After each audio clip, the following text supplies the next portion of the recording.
السلام عليكم ورحمة الله وبركاته. أهلا وسهلا بكم في قناة عائلة توتة.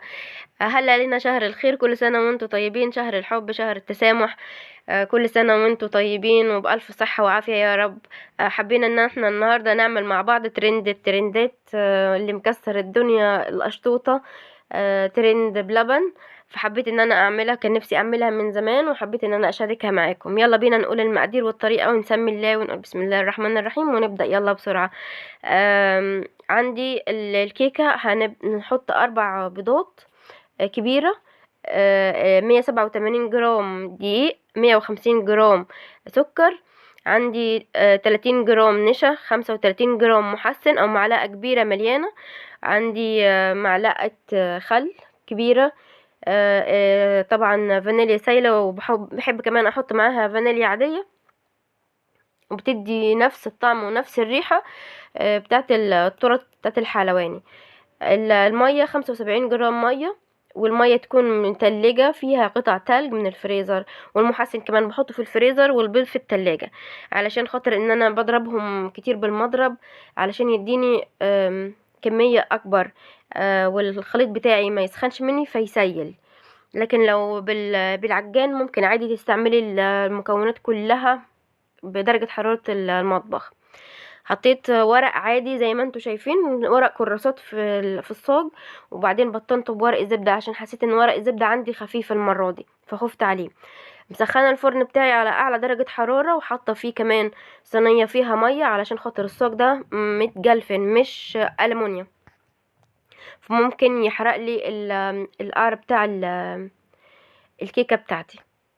احطه بقى في الفرن على اعلى درجة حرارة، بياخد معايا من حوالي 10 دقايق ل15 دقيقة. اطلعه من الفرن، اسيبه شوية في الفرن. بعد ما اطفي الفرن افتح باب الفرن شوية زي ما انتوا شايفين كده، هو طلع معايا.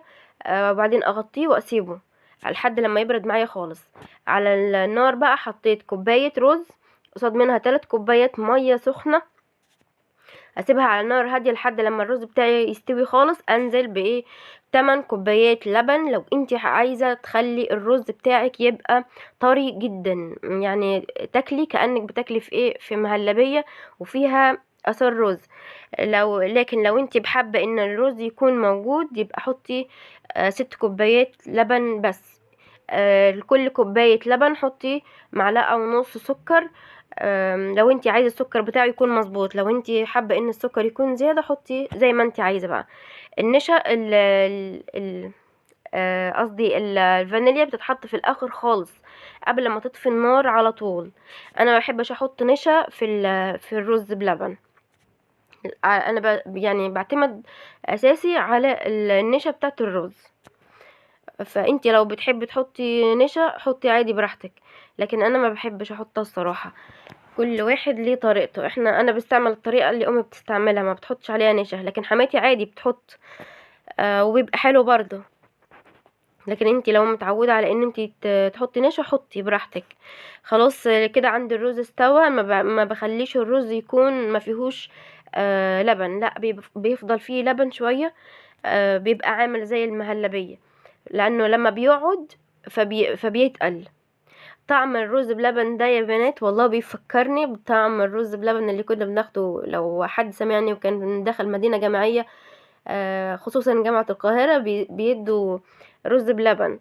فالرز بلبن ده بيطلع نفس الطعم والرز بيبقى دايب كده زي ما كنا زمان. الطواجن دي اللي بوريها لكم، شفت الطواجن حلوة ازاي. الطواجن دي جايباها من عند أميرة. اللي بيسمعني وعارف أميرة طبعا عارف الشغل بتاعها كويس. بيتك أجمل أميرة، ما شاء الله حاجتها تحفة تحفة تحفة والله. بستعملها دلوقتي داخلة على حوالي سنتين أو أكتر من سنتين وأنا جايباهم من عند أميرة. بسم الله ما شاء الله ما فيش أي حاجة حصلت لهم. اللينك بتاع الجروب بتاعها تحت في صندوق الوصف. اللي حابب يدخل يشوف عندها الحاجات يا جماعة بالقسط، وحاجاتها بسم الله ما شاء الله روعة. كان عندي بقى دلوقتي عندي الكريمة. كان عندي كريمة جاهزة موجودة عندي في التلاجة، خرجتها. انا بحب احط الكريمة في التلاجة مش في الفريزر. لو انا هستعملها يعني مثلا من تاني يوم او تالت يوم بحب احطها في التلاجة علشان خاطر لو حطيتها في الفريزر بتمط. لكن بصوا عامله ازاي، انا ضربتها قدام منكم، زودتها يا دوب شويه ميه وضربتها، بصي كانت عامله ازاي.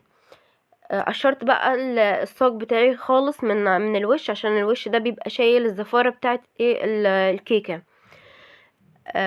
خرمتها كده بخلة سنان.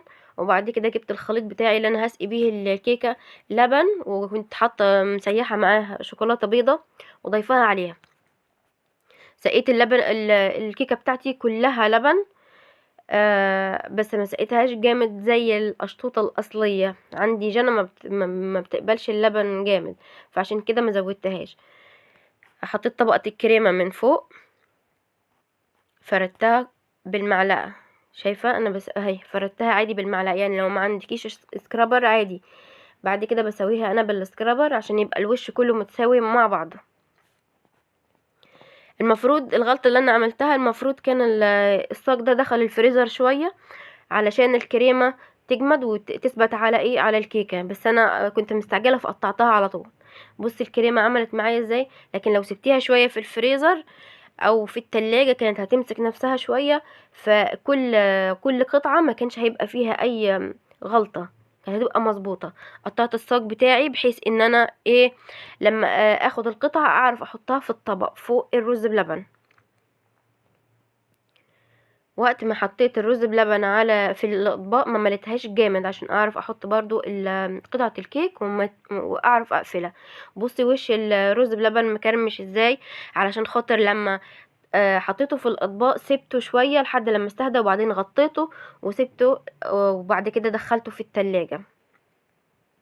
عايزه اوريكي بقى الرز بلبن بتاعنا عامل ازاي. بصي الرز بلبن عامل ازاي، ما شاء الله. الرز دايب و... وقوامه ما شاء الله عليه.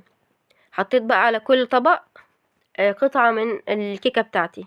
التزيين بقى ده يرجع لحضرتك، واللي موجود عندك اعملي وزيني بيه. احنا في شهر الخير، شهر الحب، شهر التسامح، شهر البركة. كل سنة وانتم طيبين. فانا عايزة اقول كلمتين لكل حد واقف جنبي، وكل حد دعمني، وكل واحد شجعني وقال لي كلمة حلوة او كتب لي كومنت حلو. شكرا ليكم، وقفت في ظهري وساندتوني وسألتوا عليا.